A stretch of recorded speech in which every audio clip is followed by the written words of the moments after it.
सौरिक महोत्सव पर ओएमसी कर्तृपक्ष निकटरे दाबीपत्र प्रदान कले सौरिकवासी। आसंतु देखिबा ए संपर्कित खबर। जाजपुर जिलार कालियापाणी ठारे 5 दिनिया सौरिक जुब महोत्सव को अनुमति दाबी कंपिले सौरिकवासी।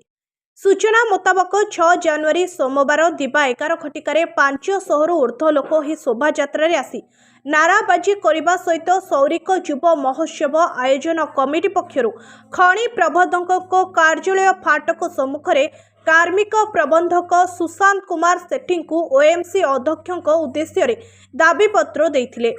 सौरिक जुब महोत्सव पर अनुमति एहार मुख्य दाबी थिला। दाबी जदि पूरण न हुए ताहले आईनी श्रृंखला परिस्थिति पर ओएमसी और प्रशासन दायी रहिबे बोली चेतावनी मध्य देइथिले।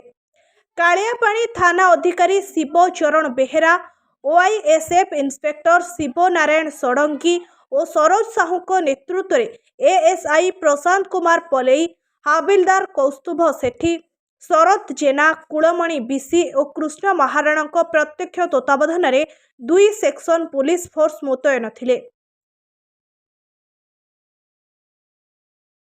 सुकिंदारू जयप्रकाश महांती रिपोर्ट, प्रयाग खबर।